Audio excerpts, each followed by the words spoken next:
In this class, we are going to talk about master data. The first part of the class is going to be dedicated to customer master, and the second part of the class is going to be dedicated to material master. But before we go and talk about the customer master and material master, let me give you a brief overview of master data. Right? So this topic is master data. How many different types of master data is there in SAP? Many different types. For example, the ones that we are interested in are customer master, material master, and condition records. These are the ones that we would be interested in as SD consultants. So as an MM consultant, probably he'd be interested in vendor master, and FICO consultant will be interested in asset master, and there are other pieces of master data that either SD or other consultants might be interested in. But for now, we would be focusing on customer master, number one, and number two, material master. We would talk about condition records when we visit pricing. But until that point, for today and tomorrow, the focus is going to be on customer master and material master. All right. Now, what is master data? Before we delve deep into the different types of customers, how we create customer master, so on and so forth, let's back up and understand what is master data. Now you might have this question as to, okay, as opposed to what? So master data as opposed to transactional data. So I'll give you some examples, and this will kind of make things very, very clear. For example, let's take the same case that we have been discussing as part of the order to cash cycle. HP was creating Walmart as a customer, right? So we'll be creating Walmart as a customer in our system. And let's say we create it with the name, number, address, so on and so forth, and then system generates a number for it, 1,000, 2,000, 10,000, whatever the number is. Now this customer Walmart is going to be used in, let's say, a transaction. Today Walmart has placed a request for a quotation, and then you go to VA21 and create a quotation of type QT, and as you hit on save, you get a number, right? 10000006. This is a quotation number. Now for the same customer 1000, you could be creating as many quotations as you like, as many orders as you like inquiries, orders, so on and so forth.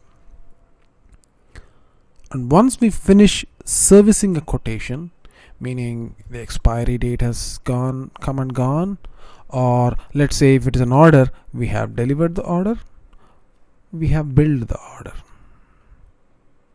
and then the customer has already paid for that order. Now that's it. This order is out of the picture. We don't regularly deal with that order anytime in the future unless for reporting or other purposes. So a transactional data is generally transient. Okay, it exists for a particular period of time, and it has everybody's attention for a particular period of time, and after that people start working on the next set of orders, next set of quotations, so on and so forth. But master data, in this case, let's say Walmart as a customer, will be used for eternity. The same number, 1000, let's say, maybe the address will change a little bit, phone numbers, contacts might change a little bit, but it's the same customer, and that customer will be used again and again and again. Okay, so let me characterize what I'm trying to say here. Master data is generally permanent. it is used again and again. Transactional data is transient, and it has focus only for a very short period of time. You look at an order for 3 months, 2 months, 1 month. Once the order is done, that's it. So a transactional data is time bound. After that, the only purpose a transaction exists is for reporting. Okay, how many orders did we do for last year? How many orders did we do for this customer? Right? The only purpose of a transaction is for reports. Master data, on the other hand, is permanent. It's used again and again and changes very little. Okay, maybe a couple of address changes here and there over a course of 1 or 2 years, or maybe a couple of phone number changes over a course of 3 or 4 years. Okay, now that we've understood the difference between master data and transactional data, let's move on to the first area of focus, the customer master. The customer master is divided into 3 parts or 3 views. Okay, 3 views. What are the 3 views? General data or general view, sales view or sales data. General view or general data. Finance data, or in other words, the technical word for it is called company code view. View or data, both can be used synonymously. Why is the customer data divided into 3 views? Let me give you a scenario. So here is our customer, let's say Walmart, and Walmart is not a good example in this case. Let's take a smaller and new customer. Let's say HP has, or the HP sales department has bagged a new customer, let's say a new corporate customer, and they've been negotiating with them, and finally they agreed to do sales with us, buy something from us. So the sales guy, let's say Brian, creates a customer in the system, and he is only interested in the sales view or the sales data of this customer. So he goes and creates the sales data, and as part of creating the sales data, he will also be forced to create the general data.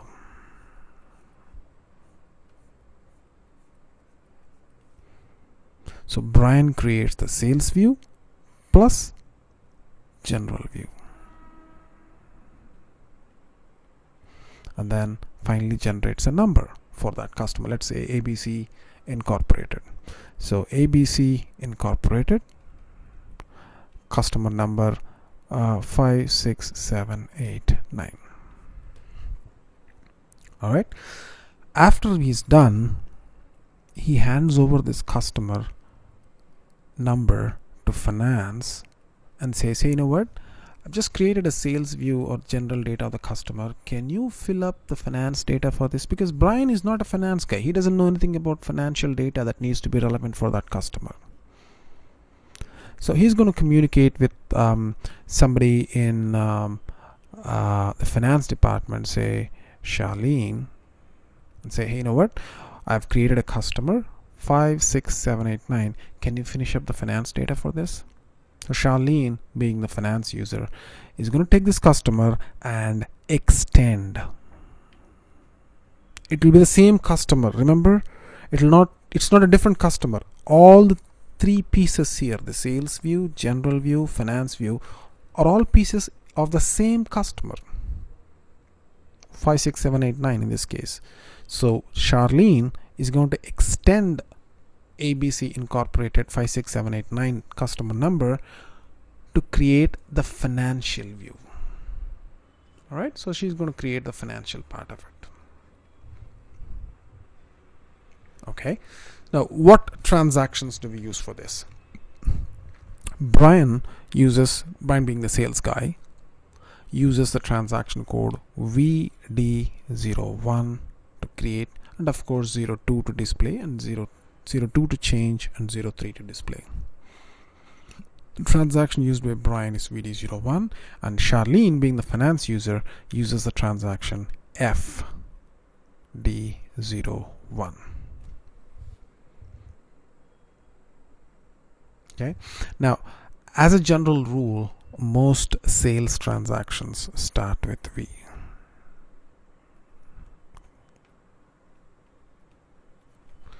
And financial transactions start with F.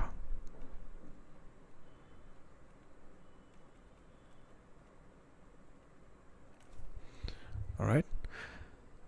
Now let's see this in action. So let me play the role of Brian. Let me go create this ABC Incorporated as a customer in the system with this number, let's say 56789, and create the general view and sales view of the customer. Okay, and before I do that, here are our transactions: VD01 to create, 02 to change, 03 to display. Okay, now in order to find out that FD01 transaction, you'll have to go all the way down to the financial view and all that. It's not required. So if at all you require, I'll let you know where it is. So let me quickly log in. All right.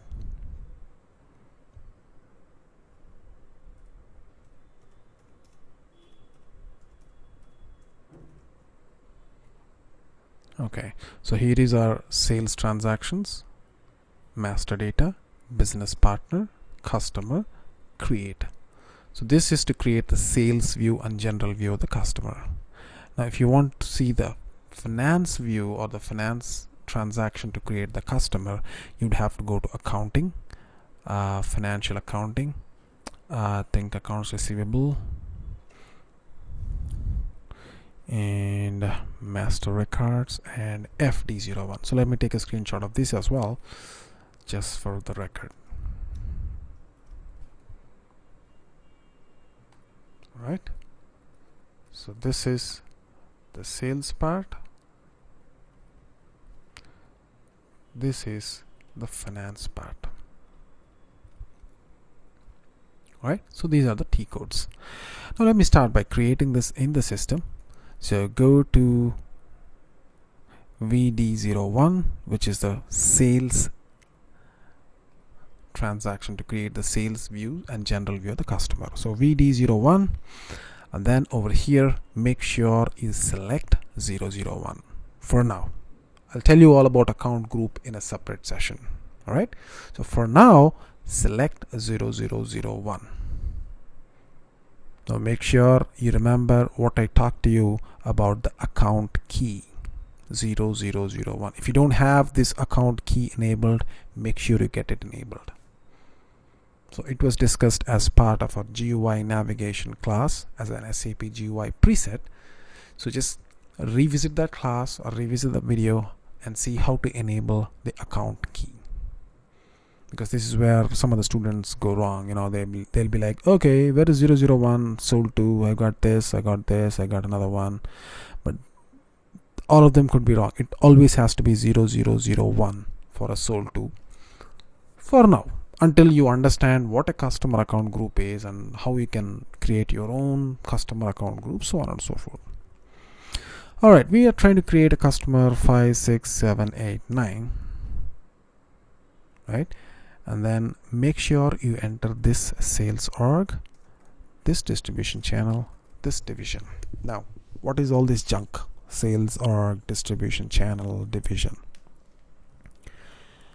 These are called enterprise structure elements. Okay. Now, it takes some time, or rather it'll take a full-fledged understanding of enterprise structure elements, how they are related, why they are created, in order for you to really understand what these are. So for now, just put in those numbers, just like how you have been doing when you create orders or when you create quotations. You've been using the same set of sales org, distribution channel, division, right? So just use them as it is. Okay, and then here is another trick. I'm entering a number here, 56789. Do you have to always enter a number?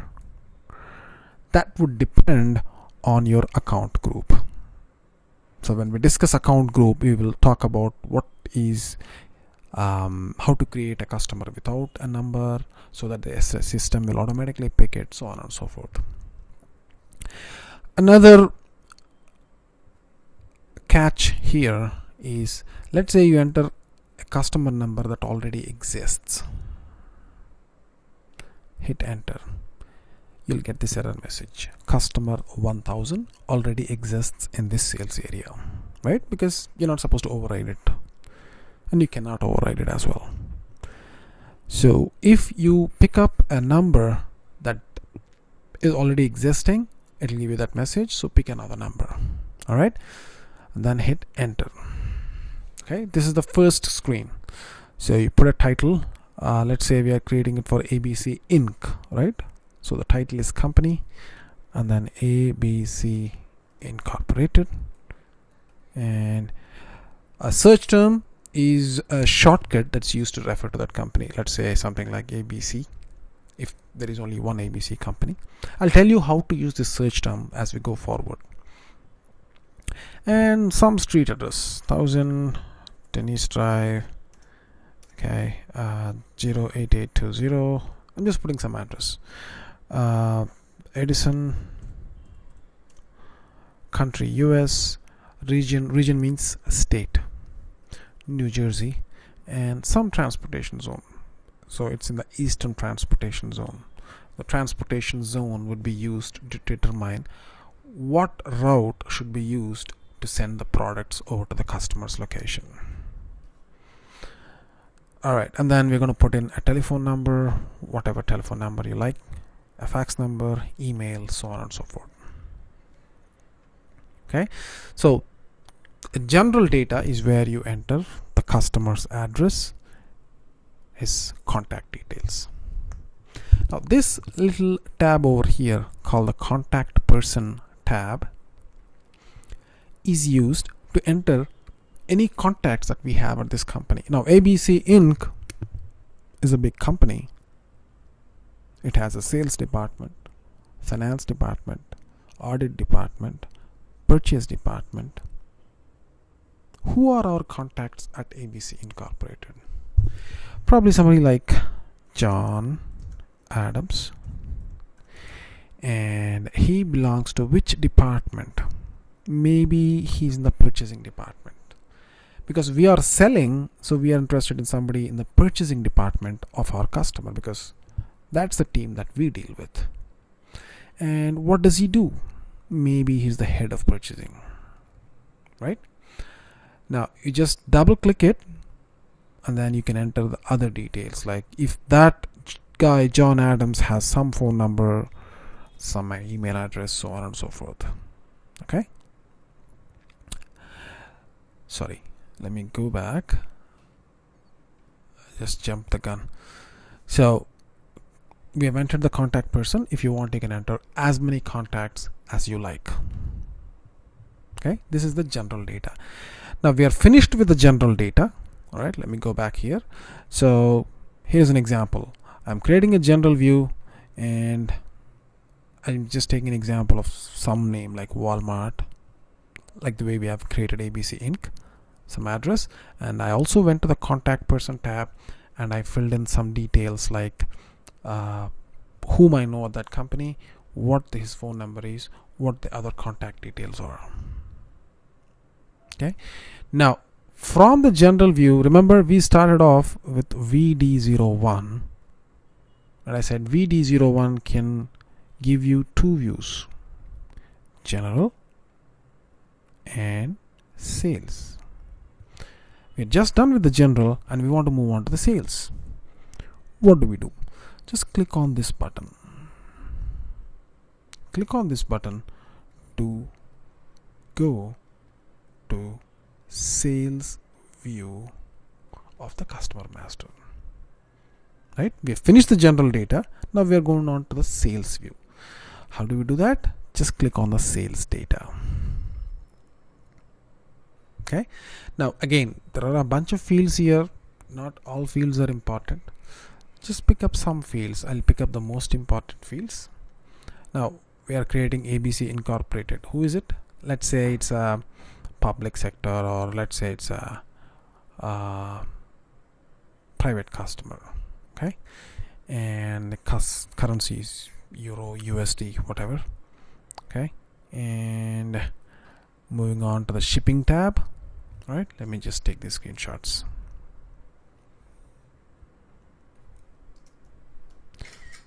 Okay. Moving on to the sales view. So we have customer group here. I've selected some customer group. This is important. And there are other important fields as well, like, you know, even these are important, but not at this point. Okay. So this is important. And we move on to the shipping tab. So let me make another page and move to the shipping tab. And for this customer, let's fill up some details like shipping conditions. I'll talk a little bit about shipping conditions in a bit. Order combination, some delivering plant if necessary. Okay. Complete delivery flag, partial delivery, and delivery tolerances. Okay. So let me take a little screenshot here and then we'll talk about it. Okay. So what are the important fields here? Shipping conditions. What is a shipping condition? Now, your customers will ask for goods to be shipped to their place, right? How are they shipped? Now, if you go to Amazon, you have shipping preferences that needs to be applied in general. Like, you always like 10-day ground free shipping, right? Everybody loves free shipping. Yeah, it's a little delayed, goes by ground, but who cares? That's your general preference. But that doesn't mean you always use it. You can always override it at the transaction level. Let's say you're buying something for your pretty daughter, or for your wife, for your girlfriend, and it needs to go right away. Maybe you forgot her birthday and then you want to send her right away. Then you choose a specific shipping for that order only. So this is master data level shipping, which is general preferences of the customer. And at the transaction level, you can always change to whatever shipping conditions you like. Examples: 3-day, 10-day ground, 3-day ground, overnight, express delivery, this, that. Okay. Next, order combination. This is a little tricky. Watch out. Here is an order. Okay. Order 1. Let's say placed on June 1st. Okay, and this order contains M01 material, M02 material, and this material needs to go on June 10th and June 12th. Okay, and then we have another order, order 2, placed on June 2nd. This contains M03 and M04. And this goes on June 12th and June 12th. Okay. Now line item 1 is going to New York, some address in New York. This is going to New Jersey. This is going to New York. This is going to New Jersey. Now if you look at the list of items, there are a couple of lines leaving for the same customer on July 12th, July 12th, July 12th. So it makes sense to combine goods going out to a single customer on the same date for economical reasons, right? So this line item, let's say 10, 20, and then 10, 20. This guy this guy and this guy can potentially be combined, but this is going to New York, so but this is going to New Jersey, so this guy cannot be combined. So this is ruled out because the destination is not the same, the ship to address is not the same. So M02 June 12th New Jersey, M04 June 12th New Jersey, both belong in different orders, but they're going out to the same location on the same date. So these two orders can be combined into a single delivery. Just these line items 20 and 20. 10 of course goes differently, 10 of course goes differently in a different delivery. Okay, this field is called order combination. It's a preference from the customer saying, hey, you know what, if possible combine. But it's not always the case that customers like it. Some customers don't like it, in which case you just switch that field off.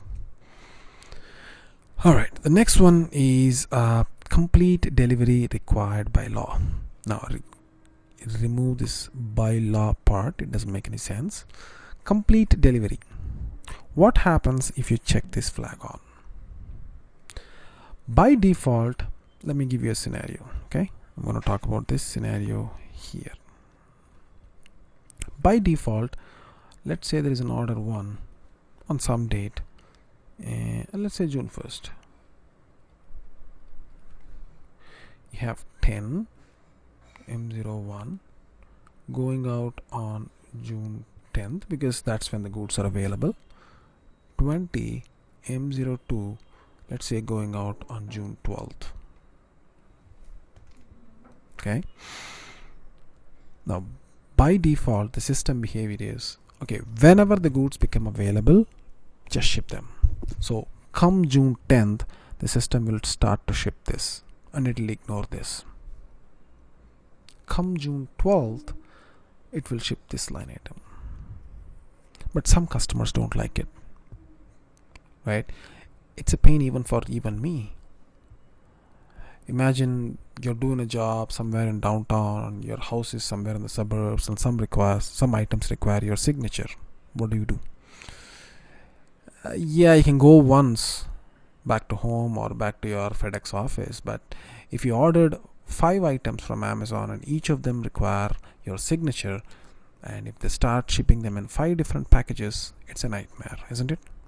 You would rather want all of them to be shipped at one time, even though there might be a delay, let's say 2 days, 3 days, 4 days. I don't mind as long as they're all shipped together.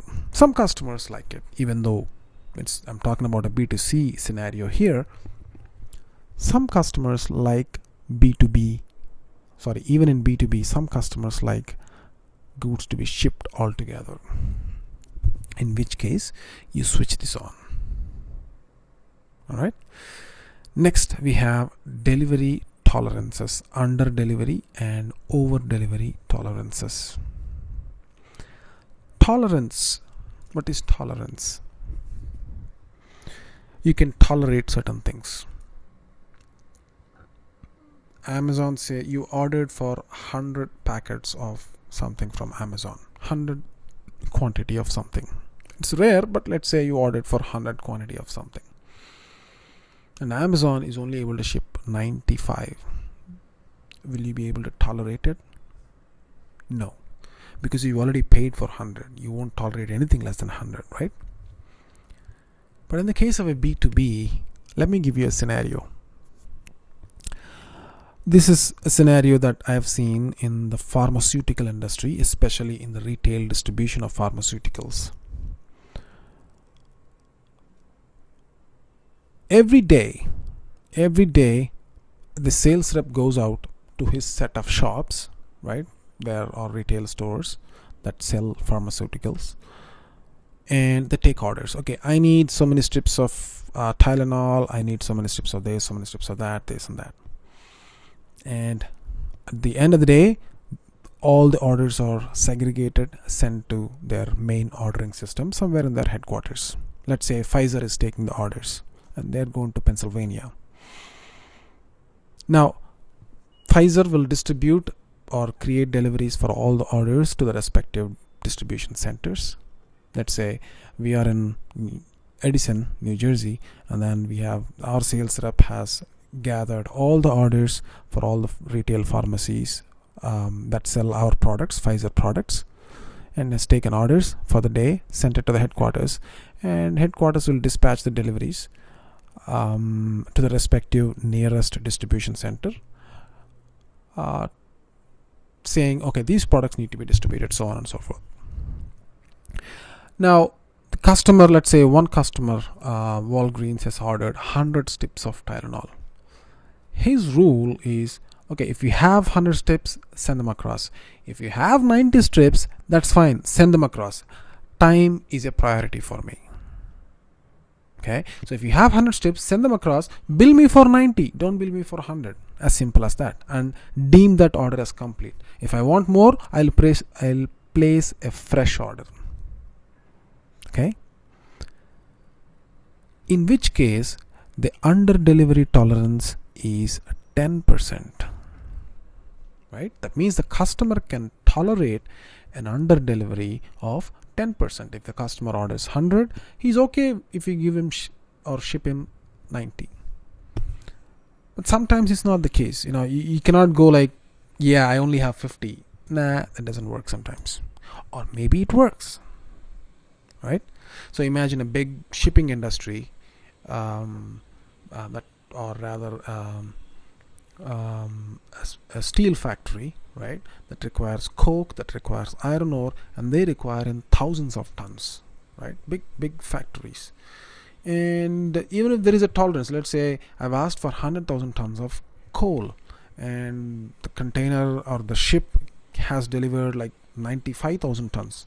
Will I say, okay, I'm going to cancel the order? No, I'll be like, okay, I've got 95,000 tons, that's good enough, so just bill me for 95,000 tons, right? And the same applies for over delivery also. Okay, if you deliver a little bit over, the customer is willing to pay for it. So what under deliveries and what over deliveries are tolerated by the customer is specified here in the shipping tab of the sales view of the customer master. Okay, so next page, go to the billing tab. Looks like I timed out. Okay, let me log in again. Oops.